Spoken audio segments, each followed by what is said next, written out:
اور ظہر کی نماز سے لے کے عصر کے درمیان حضور علیہ الصلاۃ والسلام اس دنیا سے پردہ فرما گئے۔ حضور علیہ الصلاۃ والسلام کے رحلت فرما جانے کے بعد صحابہ میں جو کیفیت تھی وہ ناقابل بیان، صحابہ کو یقین نہیں آ رہا تھا، یہاں تک کہ حضرت عمر رضی اللہ تعالیٰ عنہ نے کہا کہ جس شخص نے کہا کہ محمد جو ہے اس دنیا سے چلے گئے، میں اس کی گردن اتار کے رکھ دوں، یعنی اپنے ہوش و حواس میں کوئی نہیں تھا۔ اس موقع پر اگر حضرت ابوبکر صدیق رضی اللہ تعالیٰ عنہ نہ ہوتے تو کیا حال ہوتا مسلمانوں کا۔ چنانچہ حضرت ابوبکر صدیق نے اپنے آپ کو سنبھالا اور ممبر پر تشریف لائے، ممبر پر کچھ تھوڑا سا وعظ فرمایا تو صحابہ فرماتے ہیں کہ گویا یہ کہ ہمیں تسکین تھوڑی سی حاصل ہوئی۔ مفتی صاحب کے بیانات سننے کے لیے مفتی صاحب کے آفیشیل چینل مفتی مجود امین کو سبسکرائب کیجیے۔ بسم اللہ الرحمن الرحیم، نحمده ونصلی ونسلم علی رسوله الکریم، اما بعد، اللہم صلی علی سیدنا و مولانا محمد وعلی آلہ وسلم وصلی علیہ۔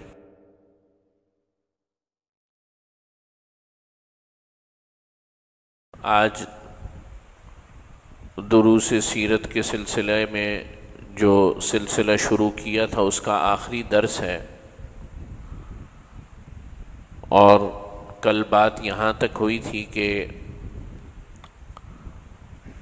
نبی کریم صلی اللہ علیہ وسلم حدیبیہ تشریف لائے اور عمرہ مشرکین مکہ نے ادا نہیں کرنے دیا، اور پھر کچھ شرائط پر اور کچھ تجاویز پر ایک معاہدہ ہوا جسے صلح حدیبیہ کا تاریخی معاہدہ کہتے ہیں، جو کہ بظاہر بڑا مسلمانوں کے لیے دھچکے کی چیز تھی کہ اس کے اندر جو شرائط رکھی گئی تھیں وہ بالکل بظاہر مسلمانوں کے خلاف تھیں اور ان کے حقوق میں نہیں تھیں، لیکن پھر بھی اللہ تعالیٰ نے اس کو فتح مبین عطا فرمایا، کہا انا فتحنا لک فتحا مبینا،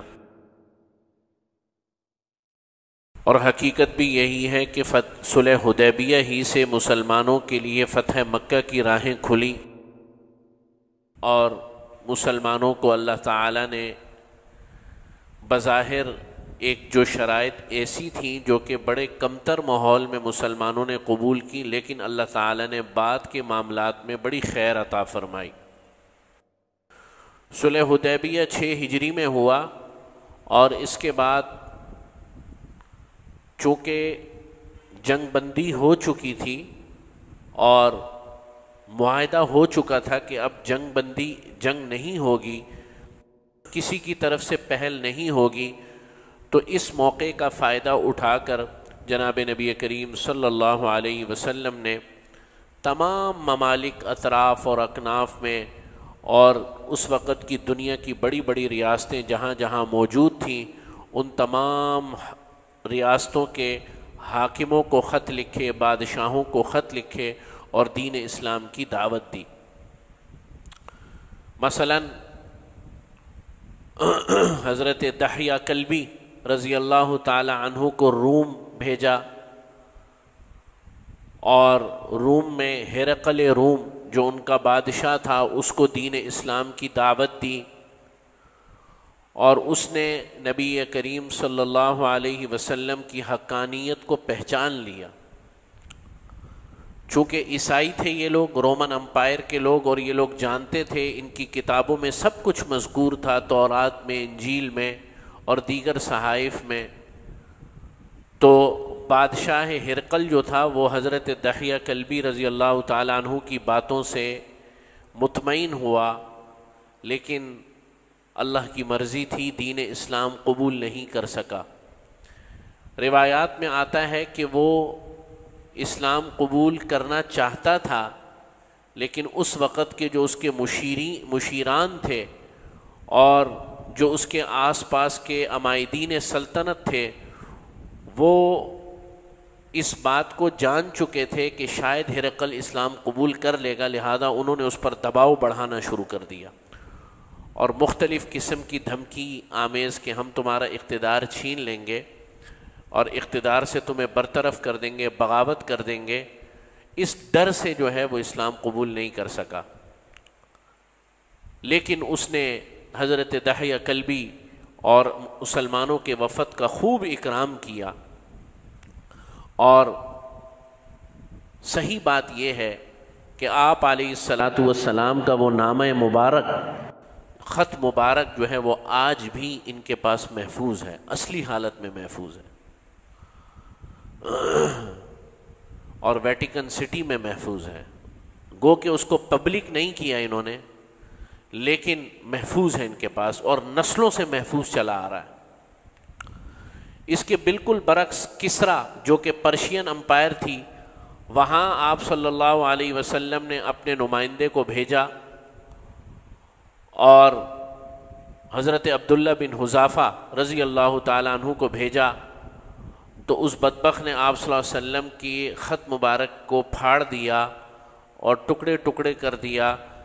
اور جب یہ بات حضور علیہ الصلاۃ والسلام کو پتہ چلی تو اللہ آپ صلی اللہ علیہ وسلم نے فرمایا اللہ تعالیٰ اس کی ریاست، اس کی مملکت کو بھی ایسے ہی ٹکڑے فرمائیں گے جیسے اس نے میرے خط کے ٹکڑے کیے۔ چنانچہ ایسا ہی ہوا۔ نام اس کا خسرو پرویز تھا، اور پھر بیٹے نے باپ سے بغاوت بلند کی اور اس کی ساری ریاست، پہلے بیٹے نے باپ کو مارا، قتل کیا، اور اس کے بعد وہ خود بھی سلطنت نہیں سنبھال سکا، اور بہت ہی کم وقت کے اندر جو ہے پرشین امپائر فارس جو ہے وہ ختم ہو گئی۔ آپ ادب یہ ادب کا ایک چھوٹا سا آپ نتیجہ یہ دیکھیں کہ رومن امپائر کے ہرقل نے آپ صلی اللہ علیہ وسلم کے خط کا ادب فرمایا، مسلمان نہیں ہوا، آج تک اس کی سلطنت کسی نہ کسی حیثیت میں برقرار ہے کہ نہیں ہے؟ رومن امپائر ابھی بھی ہے نا، ویٹیکن سٹی، گو کہ نام سے ہی صحیح، لیکن پوپ جو ان کا موجودہ پوپ ہے، بہرحال وہ پوری دنیا کی عیسائیت کے لیے وہ ایک مرکزی رہنما کی حیثیت رکھتا ہے۔ حضرات فرماتے ہیں کہ یہ آپ صلی اللہ علیہ وسلم کے خط مبارک کے ادب کا نتیجہ ہے، اور اس نے بے ادبی کی نام و نشان نہیں ہے سلطنت کا۔ اسی طریقے سے نجاشی کے یہاں بھی آپ صلی اللہ علیہ وسلم کا نمائندہ گیا، نجاشی نے آپ صلی اللہ علیہ وسلم کے خط مبارک کو لیا، اس کو آنکھوں سے لگایا، چوما، اور فوراً اسلام قبول کر لیا، اور نبی کریم صلی اللہ علیہ وسلم کے لیے تحائف بھیجے۔ اسی طریقے سے حضرت عمر بن العاص رضی اللہ تعالیٰ عنہ مصر تشریف لے کر گئے۔ مصر کے بادشاہ، اس کا نام تھا مقوقس، اس نے بھی بڑا اکرام کیا، حضرت عمر بن العاص رضی اللہ تعالیٰ عنہ کو قبول فرمایا، اور اسی طریقے سے آپ صلی اللہ علیہ وسلم کے لیے تحائف بھیجے 1000 دینار، اور اسی طریقے سے حضرت ماریہ قبطیہ جو کہ آپ صلی اللہ علیہ وسلم کی کنیز تھیں، وہ تحفے میں اس بادشاہ نے، مصر کے بادشاہ مقوقس نے بھیجی تھی، جس سے آپ صلی اللہ علیہ وسلم کے ایک بیٹے بھی پیدا ہوئے جو کہ انتقال فرما گئے۔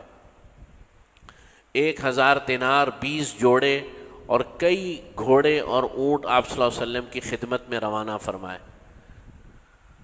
البتہ چند ایک اور بادشاہوں نے، جیسے کہ یہ فارس والا اور ایک اور تھا، اس نے بدتمیزی کی، اللہ تعالیٰ نے ان کی سلطنتوں کو ختم فرما دی۔ تو یہ جو سال تھا صلح حدیبیہ کے بعد والا سال، یہ پورا آپ صلی اللہ علیہ وسلم جو ہے خط و کتابت میں مصروف رہے، اور اسی طریقے سے سفارتی محاذ پر نبی کریم صلی اللہ علیہ وسلم نے دین اسلام کو پہنچایا۔ 7 ہجری میں ایک اور مارکہ پیش آیا، اور وہ مارکہ تھا خیبر کا مارکہ، اور خیبر یہ یہاں سے مدینہ منورہ سے جو یہودی موجود تھے، جب ان کو نکال دیا تھا جنگ خندق کے بعد، تو یہ خیبر میں کچھ جا کر آباد ہو گئے، کچھ قریب قریب کے علاقوں میں۔ اب وہاں سے بھی انہوں نے مسائل شروع کر دیے، کبھی لوٹ مار کرنا، کبھی جناب جو ہے وہ مسلمانوں کے اموال پر حملہ کر لینا، کبھی لوگوں کو جو ہے یرغمال بنا لینا۔ چنانچہ نبی کریم صلی اللہ علیہ وسلم نے خیبر کا محاصرہ فرمایا، خیبر کے اندر 5-6 قلعے تھے چھوٹے چھوٹے، ان میں سے ایک بڑا قلعہ تھا۔ وہ چھوٹے موٹے قلعے تو جلدی سے فتح ہو گئے، وہ ایک قلعہ جو بڑا قلعہ تھا وہ کافی مضبوط قلعہ تھا۔ یہ وہی قلعہ ہے جس کے بارے میں نبی کریم صلی اللہ علیہ وسلم نے محاصرہ فرمایا 20 دن، اور 21ویں دن آپ صلی اللہ علیہ وسلم نے فرمایا کہ کل میں اس شخص کے ہاتھ میں علم دوں گا جو اللہ کو بڑا محبوب ہے اور وہ بھی اللہ کو بڑا محبوب رکھتا ہے، اور اللہ تعالیٰ اس کے ہاتھ پر ہمیں خیبر کی فتح عطا فرمائیں گے۔ چنانچہ اگلے دن جھنڈا جو ہے وہ آپ صلی اللہ علیہ وسلم نے حضرت علی رضی اللہ تعالیٰ عنہ کو عطا فرمایا۔ خیبر جب فتح ہوا تو مسلمانوں کو خوب اموال ملے، اور انہی میں سے یہ خیبر ہی کے قریب جو ایک جگہ تھی جس کا نام فدق تھا، باغ فدق، جو کہ نبی کریم صلی اللہ علیہ وسلم کو مال غنیمت میں ملا، اور جس کے بارے میں بڑا پروپیگنڈا کیا جاتا ہے کہ آپ صلی اللہ علیہ وسلم کی بیٹی حضرت فاطمہ رضی اللہ تعالی عنہا کو وہ باغ فدق کی جو جائیداد تھی وہ حضرت ابو بکر نے نہیں دی تھی، اور اس کے جوابات میں 1-2 مرتبہ عرض کر بھی چکا ہوں۔ اور وہ پتہ ہے جگہ کتنی ہے؟ وہ اس مسجد کے ہال سے زیادہ نہیں ہوگی، اور شور دیکھیں کتنا ہوا ہوا۔ آپ صلی اللہ علیہ وسلم کی دیگر جتنی بھی اموال تھے، حضور علیہ الصلاۃ والسلام کی جتنی بھی جائیداد تھیں، پیغم نبی کے پردہ فرما جانے کے بعد اس کی تمام جائیداد امت کے لیے وقف ہو جاتی۔ اور حضرت فاطمہ رضی اللہ تعالی عنہا کا جو اعتراض تھا، یہ بات سمجھ لیجئے، وہ یہ نہیں تھا کہ اس کی ملکیت مجھے دی جائے، ان کا صرف کہنا یہ تھا کہ میرے ابا کی جائیداد کا جو مینیجریل اس کو چلانے کا، اس کو اہتمام جو ہے، اس کو جو رننگ کرنے کا جو حق ہے وہ مجھے دے دیا جائے۔ اس پر حضرت ابوبکر نے فرمایا کہ اس کے چلانے کا بھی جو معاملہ ہے وہ فی الحال ہم رکھیں گے، اور یہی وجہ ہے کہ حضرت عثمان غنی رضی اللہ تعالیٰ عنہ نے بعد میں آ کے اس کے جو چلانے کے حقوق تھے وہ اہل بیت کو واپس کر دیے تھے۔ یہ ملکیت کا مسئلہ تھا ہی نہیں، ملکیت کا مسئلہ طے تھا کہ یہ ملکیت میں تقسیم ہو ہی نہیں سکتا جیسے کہ عام آدمی کی وراثت تقسیم ہوتی۔ حضرت فاطمہ بس یہ چاہتی تھی میرے ابا جان کی جگہ میرے لیے شرف ہوگا کہ اس کے مینیجریل حقوق بھی میرے پاس ہوں۔ حضرت ابوبکر صدیق خلیفہ تھے، مدبر انسان تھے، انہوں نے یہ سوچا کہ اگر اس مرحلے پر میں نے یہ کام کر دیا تو شاید بعد کے اہل بیت کے اندر اس کی تقسیم ہو جائے، چنانچہ اس وقت انہوں نے اپنے پاس رکھنا مناسب رکھا۔ خود تو نہیں کھا لیا انہوں نے، اپنی اولادوں میں تو تقسیم نہیں کیا۔ کیا حضرت عمر نے بعد میں رکھا تو کیا حضرت عبداللہ ابن عمر کو دے دیا؟ تو یہ ساری باتیں سمجھنے کی۔ تو خیبر کی فتح کے بعد ایک اور معرکہ پیش آیا، اور وہ معرکہ بڑا عظیم و شان جسے غزوہ موتا کہتے ہیں، اسلام کی تاریخوں میں بہت عظیم و شان جنگ ہے کہ جس میں 3000 صحابہ لڑے ہیں 1,00,000 رومیوں کے ساتھ۔ اور موتا کا معاملہ اس طرح ہوا کہ نبی کریم صلی اللہ علیہ وسلم کو اطلاع ملی کہ شام کی سرحد سے مسلمانوں پر حملے کی تیاری ہو رہی ہے، اور قریب ہے کہ یہ حملہ ہو جائے، اور ان کا ارادہ یہ ہے کہ مدینہ منورہ کے اوپر ہم حملہ کر کے اس کو جو ہے تہہ تیغ کر دیں۔ تو نبی کریم صلی اللہ علیہ وسلم نے لشکر روانہ فرمایا۔ حضرت جعفر طیار رضی اللہ تعالیٰ عنہ، حضرت عبداللہ بن رواحہ رضی اللہ تعالیٰ عنہ، یہ 3 صحابہ، اور یہی وہ جنگ ہے جس میں حضرت خالد بن ولید رضی اللہ تعالیٰ عنہ کو آپ صلی اللہ علیہ وسلم نے سیف اللہ کا لقب عطا فرمایا۔ جب یہ لشکر روانہ ہونے لگا تو آپ صلی اللہ علیہ وسلم نے فرمایا کہ تم میں سے امیر حضرت جعفر طیار ہیں، اگر وہ شہید ہو جائیں تو ان کی جگہ پر حضرت عبداللہ بن رواحہ، اگر وہ بھی شہید ہو جائیں تو ان کی جگہ پر زید بن ثابت رضی اللہ تعالیٰ عنہ۔ تو ایک یہودی یہ بات سن رہا تھا، اس نے کہا یہ تینوں تو شہید ہیں، پکی بات، اور اگر وہ بھی شہید ہو جائیں تو تم آپس کے مشورے سے کسی کو بھی اپنا امیر بنا لینا۔ چنانچہ تینوں حضرات جب شہید ہو گئے تب کمان جو ہے حضرت خالد بن ولید رضی اللہ تعالیٰ عنہ کے پاس آئی، اور کہا جاتا ہے اس دن حضرت خالد بن ولید کے ہاتھوں میں 17 تلواریں ٹوٹی ہیں، اس بے جگری کے ساتھ لڑے کہ 3000 کے لشکر نے جو ہے تہس نہس کر کے رکھ دیا 1,00,000 رومیوں کو، اور وہ فوراً وہاں سے پسپا ہو۔ 8 ہجری جب شروع ہوئی تو مشرکین مکہ نے صلح حدیبیہ کی وائلیشن کرنا شروع کر دی مختلف مواقع پر۔ حضور علیہ الصلاۃ والسلام نے خط لکھ کے ان کو بھیجا اپنے نمائندے کو کہ بھئی یہ شرائط ہم نے صلح حدیبیہ میں طے کی تھی، اب ان پر عمل کرو یا ان کی تجدید کر لو۔ تو انہوں نے کہا یہ معاہدہ ختم ہے ہماری طرف سے، خود ختم کر دیا۔ پھر آپ صلی اللہ علیہ وسلم نے 10 رمضان المبارک کو مدینہ منورہ سے 8 ہجری 10 رمضان المبارک کو مدینہ منورہ سے کوچ فرمایا اور مکہ مکرمہ کی طرف فتح مکہ کے لیے سفر فرمایا۔ جب سفر فرمایا تو جب مکے میں داخل ہونے کا وقت آیا، نبی کریم صلی اللہ علیہ وسلم نے اپنے تمام صحابہ اکرام کو کچھ باتوں کی تلقین فرمائی۔ نمبر 1 یہ کہ تم نے پہل نہیں کرنی، یہ حرم میں ہم داخل ہو رہے ہیں، جو لڑے اس سے لڑو، جو نہ لڑے اس سے نہ لڑو۔ آپ سمجھ رہے ہیں بات؟ نمبر 1۔ نمبر 2، جو بیت اللہ میں چلے جائے وہ مامون، جو بیت اللہ کے اندر چلے جائے اس کو امن دے دو، بس کچھ نہ کہو۔ جب حضور حرم مکہ میں داخل ہوئے تو ان کے حوصلے بہت پست ہو گئے، اور آپ صلی اللہ علیہ وسلم نے اعلان فرمایا کہ بھئی جو اپنے گھر میں چلا گیا وہ بھی امن میں، جو ابو سفیان کے گھر میں چلا گیا وہ بھی امن میں، یعنی کہ امن ہے، سب کو امن ہے، کوئی ہم کسی سے بدلہ نہیں لیں گے۔ آپ صلی اللہ علیہ وسلم بیت اللہ میں داخل ہوئے اور بغیر خون ریزی کے مکہ فتح ہو گیا۔ آپ صلی اللہ علیہ وسلم حضرت علی رضی اللہ تعالیٰ عنہ کے ساتھ بیت اللہ میں داخل ہوئے دیگر صحابہ اکرام کے ساتھ، تو حضرت عثمان بن طلحہ شیبی رضی اللہ تعالیٰ عنہ کو آپ صلی اللہ علیہ وسلم نے فرمایا چابی لاؤ، کعبۃ اللہ کی چابی لاؤ، خانہ کعبہ کی چابی لاؤ۔ یہ حضرت عثمان بن ابی طلحہ وہی ہیں کہ جس دن نبی کریم صلی اللہ علیہ وسلم ہجرت فرما کر نکل رہے تھے تو اس سے ایک دن پہلے حضور نے فرمایا ان سے کہ مجھے چابی دے دو، میں کچھ نوافل پڑھ لوں، تو حضرت عثمان بن طلحہ نے انکار کر دیا۔ اب جب آپ صلی اللہ علیہ وسلم فاتح کی حیثیت سے داخل ہو رہے ہیں تو آپ صلی اللہ علیہ وسلم اب وہ انکار نہیں کر سکتے، چابی دے دی انہوں نے۔ آپ صلی اللہ علیہ وسلم کعبۃ اللہ میں داخل ہوئے، کعبۃ اللہ کے اندر 360 بت رکھے ہوئے ہیں، آپ صلی اللہ علیہ وسلم نے اپنی چھڑی مبارک سے ان بتوں کو گرانا شروع کیا، یہاں تک کہ بیت اللہ کو بتوں سے بالکل پاک فرما دیا۔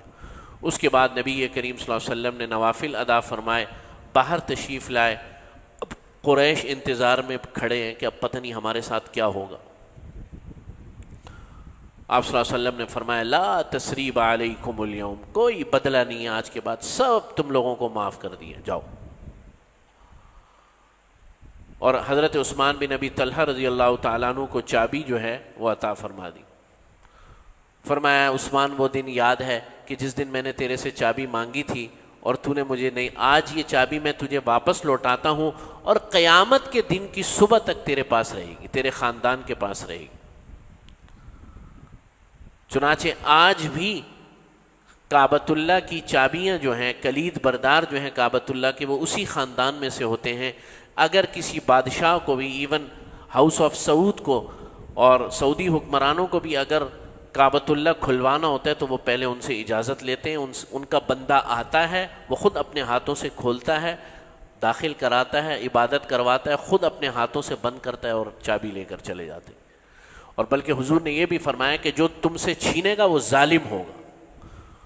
حضرت عثمان بن ابی طلحہ حیران ہیں کہ میں وہی ہوں کہ جس نے آخری 2 رکعتیں پڑھنے نہیں دی، آج میرے ساتھ یہ معاملہ ہے، فوراً اسلام قبول فرما لی۔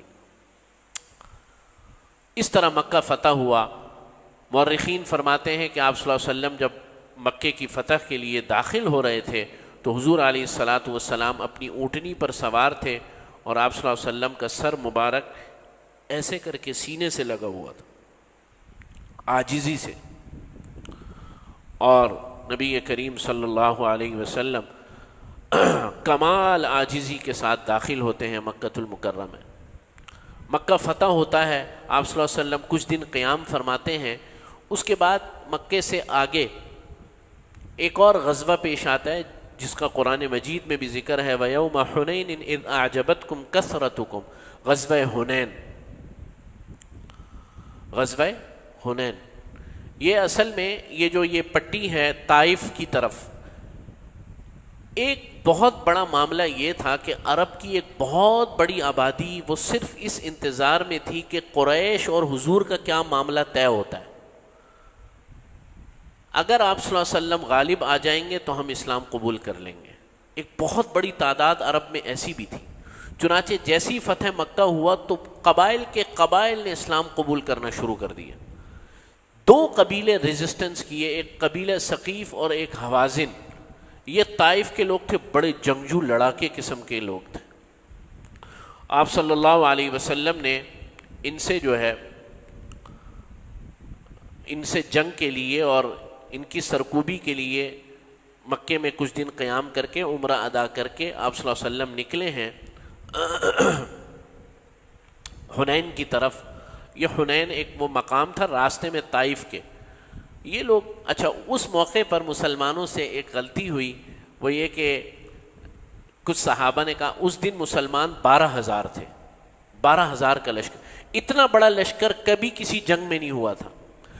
تو اس موقع پر کچھ صحابہ نے کہا کہ اب تو ہم تو بھائی 313 تھے تب جیت گئے تھے، اب تو ہم 12,000 ہیں، اللہ کو یہ بات پسند نہیں آئی۔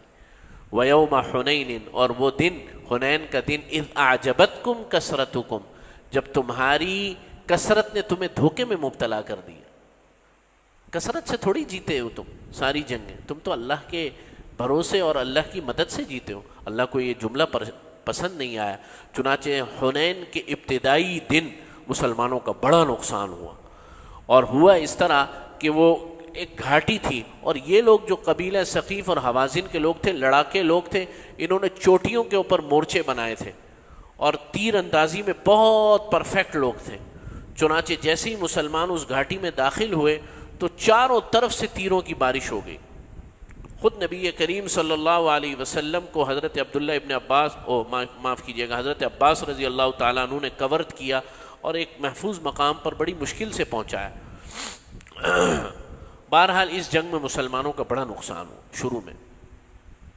آپ صلی اللہ علیہ وسلم کچھ دن تک وہاں مقیم رہے، لیکن کوئی نتیجہ نہیں نکلا کہ کون جیتا کون ہارا، نہیں، وہ اپنی اس پر قائم تھے، یہاں تک کہ نبی کریم صلی اللہ علیہ وسلم واپس تشریف لے آئے اور جعرانہ، کیا جعرانہ ایک جگہ ہے ابھی بھی اسی نام سے، بعض حضرات جعرانہ جا کر عمرہ کرتے ہیں اور یہ صحیح کرتے ہیں۔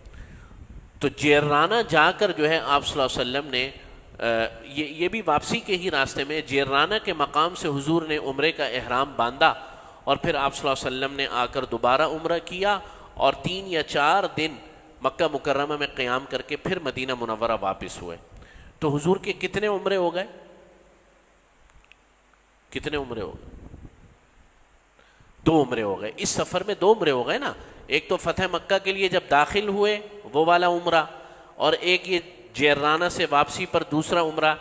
حضور نے زندگی میں 3 عمرے فرمائے۔ ایک عمرہ میں بھول گیا، عمرۃ القضاء، وہ جو صلح حدیبیہ کا جو معاہدہ ہوا تھا کہ آپ اگلے سال آئیں گے اور اس عمرے کی قضا کریں گے، ایک عمرہ وہ۔ آپ صلی اللہ علیہ وسلم نے اپنی زندگی میں 3 عمرے فرمائے اور 1 حج ادا فرمائے۔ بعض محققین کے نزدیک 4 عمرے فرمائے، چوتھا عمرہ بھی اسی سفر سے متعلق ہے، یہ والا فتح مکہ والا جو سفر ہے۔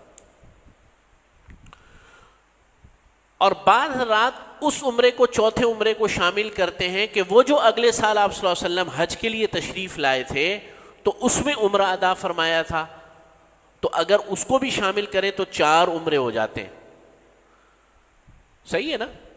اس کو بھی اگر شامل کریں تو 4 عمرے ہو جاتے ہیں، لیکن اس میں تھوڑا اختلاف ہے۔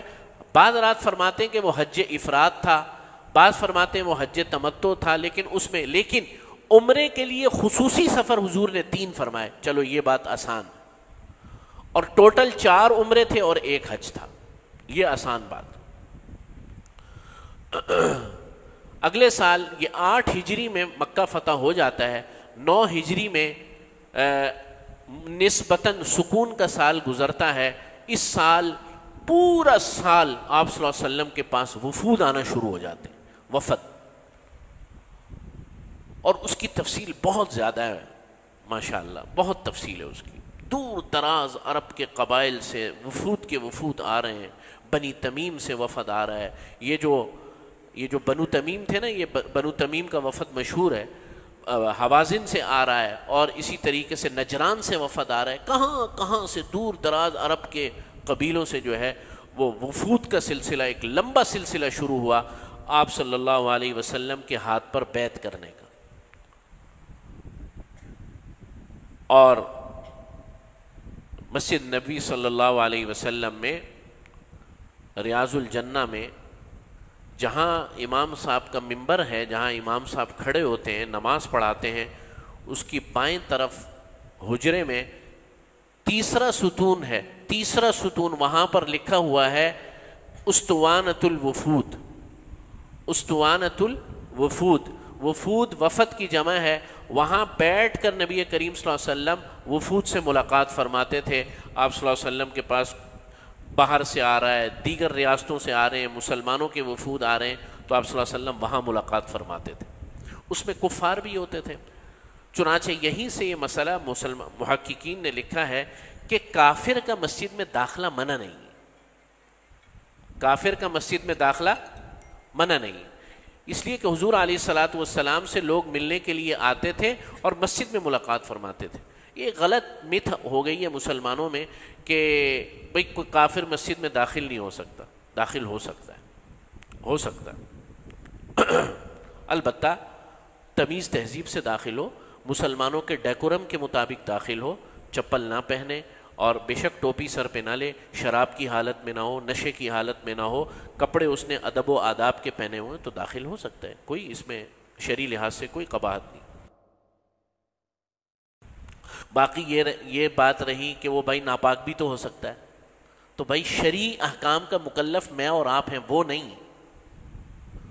ناپاکی سے مراد یہ کہ اس کے اوپر غسل واجب ہو سکتا ہے، تو اس کے اوپر غسل کون سا واجب ہے؟ اس نے تو شرعی احکامات کا وہ مکلف ہی نہیں ہے. تو یہ سال وفود کا سال ہے. اس سال جو حج آیا ہے، حج کے موقع پر نبی کریم صلی اللہ علیہ وسلم نے حضرت ابو بکر رضی اللہ تعالی عنہ کو حج کا امیر مقرر فرما کر بھیجا. کون سے سال؟ 9 ہجری میں. 9 ہجری میں جو حج ہوا ہے اس کے امیر حضرت ابو بکر صدیق رضی اللہ تعالی عنہ تھے. اسی سال درمیان کے کسی وقت میں حضرت عمر رضی اللہ تعالی عنہ بھی عمرہ ادا کرنے کے لیے گئے. تو وہ مشہور واقعہ ہے کہ نبی کریم صلی اللہ علیہ وسلم نے حضرت عمر سے فرمایا، عمر تم سنا ہے تم عمرے پر جا رہے ہو؟ حضرت عمر نے فرمایا جی حضرت میں عمرے پر جا رہا ہوں. آپ صلی اللہ علیہ وسلم نے فرمایا اچھا اپنے بھائی کے لیے دعا کرنا،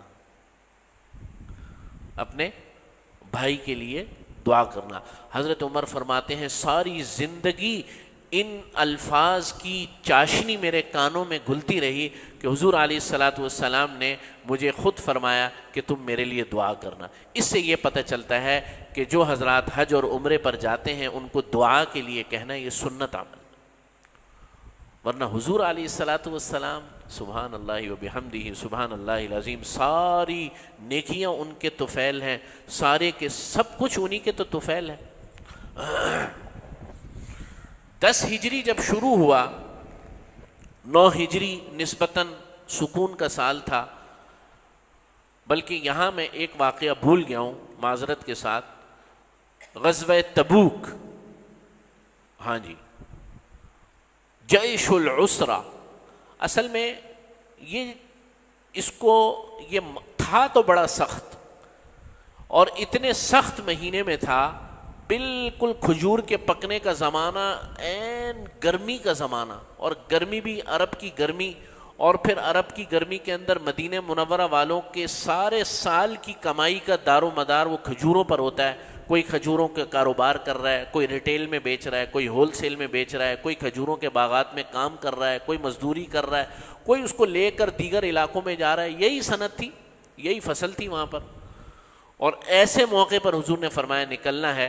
یہ وہی غزوہ تبوک ہے جس پر حضرت ابوبکر صدیق سے حضور نے فرمایا کیا لائے ہو؟ آپ صلی اللہ علیہ وسلم حضرت ابوبکر صدیق نے فرمایا سب کچھ لے آیا، تو حضور نے فرمایا نہیں، یہ بھی بڑی دلچسپ بات۔ حضرت عمر سے سوال کیا، سب سے سوال کیا کہ کیا لے کر آئے ہو؟ حضرت عمر نے فرمایا اس دن میں آدھا مال کا لے آیا، تو میرے ذہن میں یہ بات آئی کہ اس دفعہ تو میں ابو بکر سے آگے نکل جاؤں گا۔ حضرت ابو بکر جب آئے تو حضور کا سوال ہی تبدیل ہو گیا۔ حضور نے فرمایا کیا چھوڑ کر آئے ہو؟ کیا لے کر نہیں آئے، کیا چھوڑ کر آئے ہو؟ تو آپ صلی اللہ علیہ وسلم حضرت ابو بکر نے فرمایا اللہ اور اس کا رسول چھوڑ کر آیا ہوں، میں تو سب کچھ ہی لے آیا۔ وقت بندے بندے کا فرق ہوتا ہے نا، تو یہ وہ تو اس میں جو ہے آپ صلی اللہ علیہ وسلم جب بہت لمبا طویل سفر، ابھی بھی تبوک 750 کلومیٹر ہے مدینہ منورہ سے قریب قریب، اور تبوک باقاعدہ سعودی عرب کا ایک اب صوبہ بن چکا ہے، صوبہ تبوک شہر بھی ہے، اور ٹھیک ٹھاک لمبا سفر ہے، اور ابھی بھی اتنا لمبا سفر ہے، پورا ریگستان ہے، تو اس وقت تو اور بھی زیادہ تکلیف دہ سفر تھا۔ لیکن آپ صلی اللہ علیہ وسلم جب تبوک کے مقام پر پہنچے ہیں تو اس وقت بھی رومیوں کی طرف سے خطرے کا جو ہے وہ امکان تھا، لیکن جنگ کی نوبت نہیں آئی۔ ایسا بھی ہوتا ہے، دیکھیں ایسا بھی ہوتا ہے، لیکن مجال ہے کہ اللہ کے نبی کے کسی ایک صحابی نے بھی یہ جملہ بھی کہا ہو، یا دل میں اس کے بات بھی آئی ہو کہ جنگ تو ہوئی نہیں، ہمیں یہاں لے آئے۔ دیکھو یہ کمال اطاعت ہے، ایسی اطاعت جو ہے، حقیقت بات یہ ہے کہ آسمان والے نے ان لوگوں کو منتخب کیا تھا، حقیقت بات۔ آپ خود سوچیں نا، اتنا سخت اور طویل ترین سفر وہ کیا، آپ صلی اللہ علیہ وسلم اس کے لیے اپنے صحابہ کو لے کر گئے اور مقصد بھی نہیں حاصل ہوا، جنگ بھی نہیں ہوئی، اور ویسے ہی آ گئے۔ تو تبوک کا مارکا پیش آیا، اور اس کے بعد 10ویں ہجری میں جہاں بات چل رہی تھی، بیچ میں یہ بات رہ گئی تھی، آپ صلی اللہ علیہ وسلم نے 10 ہجری کے اندر حج کا ارادہ فرمایا۔ جب آپ صلی اللہ علیہ وسلم نے حج کا ارادہ فرمایا تو پورے عرب کو پتہ چل گیا کہ آپ صلی اللہ علیہ وسلم اس سال حج پر تشریف لا رہے ہیں، چنانچہ اطراف و اکناف سے پورا عرب جو ہے وہ امڑ آیا، اور حضور علیہ الصلاۃ والسلام کے سارے ساتھی آپ صلی اللہ علیہ وسلم کے ارد گرد مدینہ منورہ اور نجران اور نجد اور یہ سارے علاقوں کے جتنے بھی قبائل تھے، ان سب نے شرف لینے کے لیے کہ آپ صلی اللہ علیہ وسلم کے ساتھ ہم حج ادا کریں گے، سب کے سب جو ہے مکہ مکرمہ میں تشریف لائے، الا یہ کہ کوئی رہ بھی گیا ہوگا۔ چنانچہ 10 ہجری کو حجۃ الوداع آپ صلی اللہ علیہ وسلم نے فرمایا، اور حضور علیہ الصلاۃ والسلام نے حجۃ الوداع کا مشہور جو آپ علیہ الصلاۃ والسلام کا خطبہ ہے، وہ آپ حضرات تقریباً ہر ذوالحجہ میں سنتے ہیں خطباء سے، اس کی تفصیل میں نہیں جاؤں گا۔ بہرحال یہ ہے کہ آپ صلی اللہ علیہ وسلم نے جو خطبہ حجۃ الوداع دیا ہے وہ دنیا کی تاریخ کا پہلا انسانی ہیومن رائٹس کا چارٹر ہے، پہلا۔ اس سے پہلے دنیا کی تاریخ کے اندر کوئی ایسی دستاویز نہیں ملتی، کوئی ایسا خطاب نہیں ملتا، کوئی ایسا بیان نہیں ملتا کہ کسی ریفارمر نے، یا کسی نبی کی بات نہیں ہو رہی، یہ ریفارمر کی بات ہو رہی ہے، یہ حاکم کی بات ہو رہی ہے کہ بحیثیت ریفارمر کسی شخص نے اتنا جامع اور مانع انداز میں ہیومن رائٹس کا، انسانی حقوق کا چارٹر پیش کیا ہو۔ یہ سب کچھ جو موجودہ دنیا نے لیا ہے انسانی حقوق کے حوالے سے، وہ نبی کریم صلی اللہ علیہ وسلم کی تعلیمات سے ہی لیا۔ 10 ذوالحجہ کو آپ صلی اللہ علیہ وسلم 9 کو جب عرفہ کا دن ہوا، حضور علیہ الصلاۃ والسلام نے امت کے لیے دعائیں فرمائی، اور اس کے بعد جو ہے حج کے مناسک پورا کر کے کچھ دن قیام کر کے آپ صلی اللہ علیہ وسلم نے قیام فرمایا۔ تو انصار کو یہ لگنے لگا کہ شاید اب آپ صلی اللہ علیہ وسلم مدینے نہیں چلیں گے ہمارے ساتھ، اور ایسا ہی واقعہ فتح مکہ کے موقع پر بھی پیش آیا کہ انصار کو یہ لگنے لگا کہ شاید حضور اب اپنے شہر میں ہی رہیں گے، یعنی مکہ مکرمہ میں، اور ایک چھوٹا سا واقعہ بھی پیش آیا، وہ یہ کہ مال غنیمت پر آپ صلی اللہ علیہ وسلم نے جو نئے نئے مسلمان ہوئے تھے ان کو کچھ زیادہ دیا، فتح مکہ کے موقع پر نا ان کو کچھ زیادہ مال غنیمت عطا فرمایا، تو کچھ تھوڑا سا کچھ نوجوانوں میں تشویش پیدا ہوئی، اور آپ صلی اللہ علیہ وسلم کے کانوں تک یہ بات جب پہنچی تو حضور علیہ السلام نے انصار کو جمع فرمایا اور فرمایا کہ اے میرے انصار، اے مدینے والوں، کیا تم ان چیزوں کی طرف رغبت کرتے ہو؟ دنیا مال لے کر جا رہی ہے، کوئی گھوڑے لے کر جا رہا ہے، کوئی اونٹ لے کر جا رہا ہے، تمہارے لیے کیا ہے کہ تم محمد الرسول اللہ کو اپنے ساتھ لے کر جاؤ، اور قیامت کے دن بھی میں تمہارے ساتھ اٹھوں گا، لہذا میں تمہارے ساتھ ہی رہوں گا، تمہارے ساتھ ہی جاؤں گا، تم اس فکر میں نہ رہو کہ میں اپنے شہر میں اب بس مدینہ ہی مدینہ ہے بس۔ چنانچہ حج کے موقع پر بھی بعض انصار کو یہ لگنے لگا شاید حضور اس دفعہ فتح مکہ کے موقع پر تو نہیں رکے، شاید اب رک جائیں گے، لیکن نبی کریم صلی اللہ علیہ وسلم نے انصار کو بلا کر اس غلط فہمی کو دور فرمایا کہ میرا تمہارا وہی رشتہ ہے کہ جو ازل سے ابد تک رہے گا انشاءاللہ تعالی۔ چنانچہ آپ صلی اللہ علیہ وسلم مدینہ منورہ تشریف لے کر گئے، اور ذوالحجہ، اس کے بعد آتا ہے محرم، اور پھر آتا ہے سفر۔ سفر میں یہ جو سفر ہے 10 ذوالحجہ کا جو سفر ہے، اس کے یعنی ذوالحجہ ختم ہو گیا، محرم نیا سال شروع ہو گیا، محرم گزرا پورا، سفر کے شروع میں نبی کریم صلی اللہ علیہ وسلم بقی، جنت البقی تشریف لے کر گئے 2 یا 3 سفر کو، اور وہاں پر جتنے بھی مدفون تھے حضرات بقیع الغرقد میں، جنت البقی میں، سب کے لیے دعا فرمائی۔ پھر کچھ دنوں کے بعد شہدائے احد کے پاس تشریف لے کر گئے، وہاں ان شہدائے احد کے لیے دعا فرمائی۔ بس سفر کے درمیانی دنوں میں نبی کریم صلی اللہ علیہ وسلم کی طبیعت خراب ہونا شروع ہو گئی، اور آپ صلی اللہ علیہ وسلم کو بخار کا اثر شدید سے شدید تر ہوتا گیا، یہاں تک کہ سفر کا جب مہینہ ختم ہونے لگا تو نبی کریم صلی اللہ علیہ وسلم چلنے اور پھرنے سے بھی جو ہے وہ قاصر ہونے لگے اور کمزوری محسوس کرنے لگے۔ 17 نمازیں نبی کریم صلی اللہ علیہ وسلم کی جگہ پر حضرت ابوبکر صدیق رضی اللہ تعالیٰ عنہ نے پڑھائیں آخری دنوں میں۔ آپ صلی اللہ علیہ وسلم جب بیمار ہوئے اور مرض الوفات میں موجود تھے، اور بیماری کا جب شدید ترین حملہ تھا، کیفیت بہت زیادہ خراب تھی، تو حضور نے ارشاد فرمایا مرو ابا بکر فلیصلی بالناس، کہ ابو بکر کو کہو کہ وہ سب کو نمازیں پڑھائے۔ اور اس موقع پر حضرت ابوبکر صدیق تھوڑا سا جھجکے کہ نبی کے مصلی پر کون کھڑا ہو، اور حضرت عائشہ رضی اللہ تعالیٰ عنہ فرماتی ہیں کہ میں نے اس کام میں تھوڑی سی تاخیر کی یا ٹالنے کی کوشش کی، تو نبی کریم صلی اللہ علیہ وسلم مرض الوفات میں، بیماری میں غصے میں آ گئے اور فوراً فرمایا مرو ابا بکر فلیصلی بالناس، جو میں کہہ رہا ہوں اس پر عمل کرو۔ چنانچہ حضرت ابوبکر صدیق رضی اللہ تعالیٰ عنہ نے نمازیں پڑھانا شروع کی۔ ایک دن حضور علیہ السلام اپنے خیمے سے باہر تشریف لائے، حضرت ابوبکر صدیق جا رہے تھے مصلی پر، تو دیکھ لیا، اور بعض روایات میں حضرت ابوبکر صدیق نے نیت باندھ لی تھی، پھر ان کو محسوس ہوا کہ آپ صلی اللہ علیہ وسلم تشریف لے آئے، تو وہ پیچھے ہٹنے کی کوشش کرنے لگے، تو حضور علیہ السلام نے روک دیا اور آ کر حضرت ابوبکر کے دائیں جانب بیٹھ گئے اور نماز ادا کی۔ اس موقع پر نماز سے فارغ ہو کر آپ صلی اللہ علیہ وسلم نے چھوٹا سا خطبہ ارشاد فرمایا،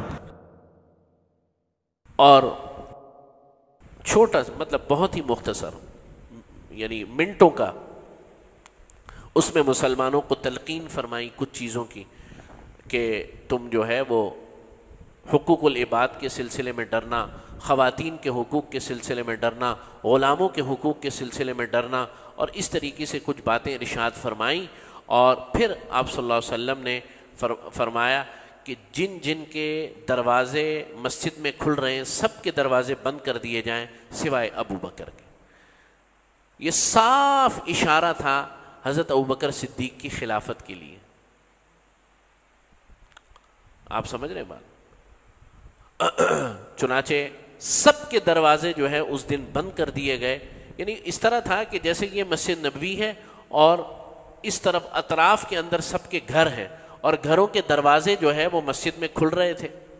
مسجد کے صحن میں تو نہیں، تھوڑا سا، یعنی کہ مسجد کی طرف حضور علیہ الصلوۃ والسلام نے فرمایا جو بھی دروازے بنے اب پچھلی طرف بنے، مسجد کے طرف جو بھی دروازے ہیں سب دروازے بند کر دیے جائیں سوائے ابو بکر۔ کچھ دنوں کے بعد، یعنی 1 یا 2 دن کے بعد، نبی کریم صلی اللہ علیہ وسلم نے جب بہت زیادہ، یہ آخری دن تھا آپ صلی اللہ علیہ وسلم کا، جب حضور علیہ الصلوۃ والسلام نے اپنے خیمہ مبارک سے، حجرہ مبارک سے پردہ اٹھایا اور دیکھا ظہر کی نماز، کون سی نماز ہو رہی تھی؟ ظہر کی نماز حضرت ابوبکر صدیق جو ہے وہ امامت فرما رہے تھے، اور تمام مسلمان جو ہے، تمام صحابہ حضرت ابوبکر کے صدیق رضی اللہ تعالیٰ عنہ کے پیچھے نماز پڑھ رہے تھے۔ تو آپ صلی اللہ علیہ وسلم نے اس طریقے سے پردہ ہٹایا، دیکھا اور تبسم فرمایا، مسکرائے، اور اس کے بعد جو ہے پردہ گرایا، اور اس کے بعد نبی کریم صلی اللہ علیہ وسلم نے کبھی بھی مسجد نبوی کے صحن میں نہیں جھانکا۔ اور ظہر کی نماز سے لے کے عصر کے درمیان حضور علیہ الصلوۃ والسلام اس دنیا سے پردہ فرما گئے۔ آپ صلی اللہ علیہ وسلم کی عمر مبارک تقریباً نہیں بلکہ 63 سال اور کچھ ماہ ہوئی یا کچھ دن ہوئی۔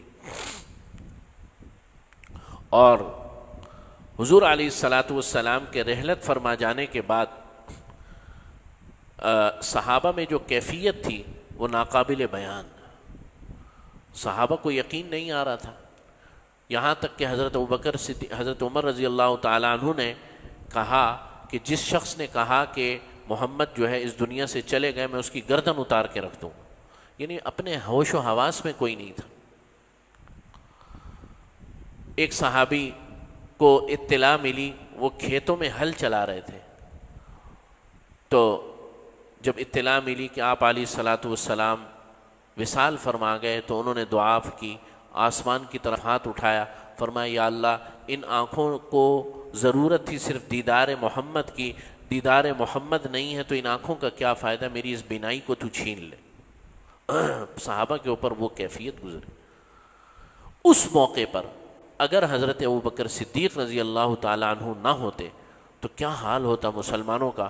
چنانچہ حضرت ابوبکر صدیق نے اپنے آپ کو سنبھالا اور ممبر پر تشریف لائے، اور ممبر پر تشریف لانے کے بعد جو آیت پڑھی، صحابہ فرماتے ہیں کہ ہمیں ایسا لگا کہ یہ آیت آج نازل ہوئی، وَمَا مُحَمَّدٌ إِلَّا رَسُولٌ قَدْ خَلَتْ مِن قَبْلِهِ الرُّسُلُ أَفَإِن مَّاتَ أَوْ قُتِلَ انقلبتم عَلَىٰ أَعْقَابِكُمْ وَمَن يَنقَلِبْ عَلَىٰ عَقِبَيْهِ فَلَن يَضُرَّ اللَّهَ شَيْئًا، کہ وما محمد، محمد کون تھے مگر اللہ کے رسول تھے، قد خلت من قبلہ الرسل، اس سے پہلے بھی سارے رسول جو ہے اس دنیا سے جا چکے ہیں۔ افإن مات او قتل، کیا اگر آپ صلی اللہ علیہ وسلم اس دنیا سے، افإن مات، اگر کیا محمد، یہ تو حضور کی زندگی میں آیت نازل ہوئی نا، لیکن حضرت ابوبکر صدیق کب پڑھ رہے ہیں؟ حضور کے وصال کے بعد۔ صحابہ کہہ رہے ہیں ہمیں ایسا لگ رہا ہے کہ ابھی نازل ہو رہی۔ افإن مات، کیا اگر محمد صلی اللہ علیہ وسلم، آخری نبی صلی اللہ علیہ وسلم اگر تشریف لے گئے، وصال فرما گئے، او قتل، یا شہید کر دیے جائے، انقلبتم علی اعقابکم، کیا تم جو ہے اپنی ایڑیوں کے بل واپس پلٹ جاؤ گے پرانے دین کی طرف؟ سمجھ رہے ہیں میری بات؟ تو جب حضور حضرت ابوبکر صدیق نے ممبر پر کچھ تھوڑا سا وعظ فرمایا تو صحابہ فرماتے ہیں کہ گویا یہ کہ ہمیں تسکین تھوڑی سی حاصل ہوئی، ہمیں تھوڑا سا جو ہے وہ حوصلہ ہوا، اور اس کے بعد فوراً حضرت ابوبکر صدیق رضی اللہ تعالیٰ عنہ منصب خلافت کے کاموں میں مشغول ہو گئے۔ یہ اتنی اہم چیز ہے۔ بعض بدبخت اعتراض کرتے ہیں نا کہ پیغمبر کا جنازہ پڑا ہوا ہے اور لوگوں کو خلافت کی پڑی ہوئی تھی۔ یہ کام اتنا اہم تھا، یہ اتنا اہم کام تھا کہ امت کا پورا اسٹیک اس ایک دن کے اوپر لگا ہوا تھا، پورا اسٹیک۔ تو سقیفہ بنو ساعدہ کے اندر آج بھی وہ جگہ محفوظ ہے، سقیفہ بنو ساعدہ، حرم کے مسجد نبوی سے آپ اس طرف تشریف لے جائیں گے، دائیں ہاتھ کی طرف، یعنی منبر سے دائیں ہاتھ کی طرف. تو سقیفہ بنو ساعدہ کا وہ باغ آج بھی اسی حالت میں محفوظ ہے جہاں لوگ جمع ہوئے تھے اور انہوں نے یہ باتیں کرنا شروع کی، باتیں نہیں، مشورہ کرنا شروع کیا کہ کیا کیا جائے. اب اس موقع پر حضرت عمر رضی اللہ تعالیٰ عنہ حضرت ابوبکر کو ہاتھ پکڑ کے جو ہے کھینچ کر لے کر گئے کہ جا کر امت کو سنبھالو. اور اس موقع پر نبی کریم صلی اللہ علیہ وسلم کی حدیث مبارک الائمۃ من قریش کہ ائمہ جو ہوں گے، حاکمین جو ہوں گے، وہ قبیلہ قریش سے ہوں گے. آپ صلی اللہ علیہ وسلم اپنی زندگی میں فرما گئے تھے یہ بات. لہٰذا جب حضور علیہ الصلاۃ والسلام کی اس حدیث کو حضرت ابوبکر صدیق نے بیان فرمایا تو لوگوں نے پھر بیعت کرنا شروع کر دی. اور وہ جو حضرات بعض کہتے ہیں کہ حضرت علی نے بیعت نہیں کی، حضرت علی رضی اللہ تعالیٰ عنہ، حضرت عباس رضی اللہ تعالیٰ عنہ، حضرت فضل رضی اللہ تعالیٰ عنہ، حضور کا جو گھرانہ، آپ صلی اللہ علیہ وسلم کے جو اہل بیت، حضور کے جو کزن تھے، حضور کے جو سگے رشتے تھے، وہ تو حضور کی تجہیز و تکفین میں مشغول تھے ان 2 دنوں میں. وہ تو اس وجہ سے اس موقع پر نہیں تھے. بعد میں حضرت علی رضی اللہ تعالی عنہ نے حضرت ابوبکر کے ساتھ وقت گزارا، حضرت عمر کے ساتھ گزارا، حضرت عثمان غنی کے ساتھ بہترین خوبصورت پیار و محبت کے ساتھ وقت گزارا. اور آپ صلی اللہ علیہ وسلم کا جنازہ اس طرح ادا نہیں ہوا جس طریقے سے ہم لوگوں کا ہوتا ہے. سمجھ رہے ہیں؟ نبی کا جنازہ اس طرح نہیں ہوتا، بلکہ آپ صلی اللہ علیہ وسلم کے جنازے پر لوگ آتے رہتے تھے. آپ صلی اللہ علیہ وسلم کی تدفین فرما دی گئی. تدفین حضور کے عین خواہش اور وصیت کے مطابق، اور نبی کے لیے ویسے بھی یہی حکم ہے کہ وہ جہاں اس کی وفات ہو وہیں اس کی جو ہے قبر بنتی. نبی کا گھر ہی جو ہے اس کی تدفین کی جگہ بنتی ہے. تو آپ صلی اللہ علیہ وسلم کی آخری جو جگہ تھی رہنے کی وہ حضرت عائشہ رضی اللہ تعالی عنہ کا حجرہ تھا، چنانچہ وہیں تدفین کی اور لوگ آتے رہے اور حضور پر جو ہے جنازے کی نماز پڑھتے رہے. اس لیے کہ حضور علیہ الصلاۃ والسلام پوری امت کے نبی ہیں. آپ سمجھ رہے ہیں بات؟ اور آپ صلی اللہ علیہ وسلم بطور شارع پوری امت کے ولی بھی ہیں. اس لیے نبی کریم صلی اللہ علیہ وسلم کے جنازے مبارک کی وہ حیت نہیں تھی جو ہمارے جنازے کی ہوتی. تو یہ مختصر سا میں نے آپ حضرات کے سامنے کوشش کی 10-11 دن کہ آپ صلی اللہ علیہ وسلم کی زندگی کے کچھ گوشے میں آپ حضرات کے سامنے عرض کروں. حقیقت تو یہ ہے کہ حق ادا نہ ہو سکا اور نہ حق ادا کیا جا سکتا ہے. صرف اس سال اس بات کو ذہن میں رکھتے ہوئے کہ ہماری زندگیوں میں ایک دفعہ ہمارے کانوں کے اندر اپنے حبیب صلی اللہ علیہ وسلم کی زندگی کے کچھ لمحات جو ہے پڑھنے چاہیے، پڑھنے بھی چاہیے اور کانوں میں پڑھنے بھی چاہیے. یہ بڑی بے رغبتی کی اور بہت بڑی محرومی کی بات ہے کہ ہمیں ساری دنیا کے جو ہے معاملات پتہ ہوتے ہیں، ہمیں کاروبار کے معاملات پتہ ہیں، ہمیں جناب کرکٹروں کے معاملات پتہ ہیں، فلمی اداکاروں کے معاملات پتہ ہیں، فلاں کہاں پیدا ہوا، کیا کیا، فلاں ہر چیز کے بارے میں معلوم ہے. نہیں پتہ تو اپنے نبی کی زندگی کا نہیں پتہ. انشاءاللہ تعالی اللہ کی ذات سے امید ہے اور ارادہ ہے اگلے سال اور اس کو اور اچھے انداز میں اور ریفائن کر کے اور زیادہ تفصیل کے ساتھ انشاءاللہ اس کو بیان کیا جائے گا. اور یہ کہ اس سال چونکہ یہ ذہن میں بات آئی بھی بہت یعنی مخصوص یعنی بالکل یعنی کہ ربیع الاول کی پہلی تاریخ کو یا اس کی دوسری ویسی بیٹھے بیٹھے ذہن میں آئی کہ یار کوئی سلسلہ ہونا چاہیے کہ حضور علیہ الصلاۃ والسلام کی زندگی عام حالات، عام زبان میں، عام فہم انداز میں پیش کیے جائے. ایک ہوتا ہے علمی بیان، علمی جو بیان ہوتا ہے وہ آپ حضرات کے جو ہے مشکل سے ہی پلے میں پڑے گا، اور وہ علمی مجالس کی چیزیں ہوتی ہیں، وہاں علماء ہوتے ہیں، طلباء ہوتے ہیں. لیکن عام فہم انداز میں حضور کی زندگی ہم سب کو سننی بھی چاہیے، پڑھنا بھی چاہیے. اس کے لیے میں 2-3 چیزیں عرض کر دیتا ہوں اور اس کے بعد اختتام کر دیتا ہوں کہ حضور کی زندگی کا مطالعہ کیسے ہو. دیکھیں احادیث کی کتابیں آپ حضرات نہیں پڑھ سکتے. نہیں پڑھ سکتے مراد میں یہ نہیں کہہ رہا کہ آپ لوگ ان پڑھ ہیں، نعوذ باللہ. میں یہ کہہ رہا ہوں کہ احادیث کی جو کتابوں میں حضور کی زندگی ہے وہ کوئی ایک واقعے کی طرح نہیں ہے، وہ تو احادیث ہے۔ ہاں، سیرت پر جو کتابیں مرتب ہوئی ہیں حضور کی زندگی سے متعلق، ان میں دو چار عرض کر دیتا ہوں۔ اردو کے اندر سب سے مختصر جو ہے، جو کہ میرا خیال 60 یا 70 صفحات میں ہے، وہ حضرت مفتی شفیع صاحب رحمۃ اللہ علیہ کی کتاب ہے سیرت خاتم الانبیاء صلی اللہ علیہ وسلم۔ یہ ایک خاکہ دے دیتی ہے ذہن کے اندر، واقعات تفصیل کے ساتھ نہیں، اس سے تھوڑا سا تفصیل، وہ ہے الرحیق المختوم۔ حضرت مولانا صفی الرحمن مبارک پوری، جو کہ انڈیا کے عالم تھے، بہت زبردست کتاب ہے، اور رابطہ عالم اسلامی کے تحت ایک مقابلہ ہوا تھا پوری دنیا کے اندر سیرت کی کتابوں کا، اس میں اس کتاب کو پہلا انعام ملا تھا۔ یہ اصل کتاب تو عربی میں لکھی گئی تھی، لیکن اردو میں اب ترجمہ ہو چکا ہے، الرحیق المختوم۔ یہ قدر تفصیل کے ساتھ ہے، لیکن اردو تھوڑی سی مشکل ہے۔ آج کل ایک بڑا مسئلہ یہ ہے، یقین کریں جگر پھٹنے کو آتا ہے، کہ بچوں کو اور ہماری اس نئی نسل کو اردو پڑھنا نہیں آتی، نہ لکھنا آتی ہے نہ پڑھنا آتی۔ یہ بہت بڑا ظلم ہو رہا ہے۔ ایک اور کتاب ہے، وہ بھی حضرت مولانا ماجد علی خان صاحب کی ہے، وہ بھی انڈیا کے عالم تھے، یو پی کے، لیکن انہوں نے بڑے آسان الفاظ میں اور مختصر انداز میں تفصیل بھی ہے اور اختصار بھی ہے، اور اس کتاب کا نام ہے سیرت الہدا صلی اللہ علیہ وسلم۔ اس کا بھی آپ مطالعہ کر سکتے ہیں۔ انگلش کے اندر لائف آف پروفٹ محمد صلی اللہ علیہ وسلم یا لائف آف لاسٹ میسنجر صلی اللہ علیہ وسلم، یہ دو کتابیں بہت اچھی ہیں۔ اس کے علاوہ اور بھی سیرت کے مختلف پہلوؤں پر بہت کتابیں ہیں۔ سب سے بہتر یہ ہے کہ آپ اپنے قریب میں کسی عالم دین سے مشورہ کر لیں کہ بھئی میں یہ کتاب حضور کی زندگی سے متعلق پڑھنا چاہتا ہوں، آپ کی اس بارے میں کیا رائے ہے؟ تو وہ آپ کو کم سے کم اتنا گائیڈ کر دے گا کہ یہ آپ کے ہم پلہ کتاب بھی ہے یا نہیں۔ اس کے بعد آپ مطالعہ کریں۔ اللہ کے نبی کی زندگی کا مطالعہ کرنے کا اللہ تعالی ہم سب کو توفیق نصیب فرمائے۔ الحمدللہ رب العالمین والصلاة والسلام علی سید الانبیاء والمرسلین۔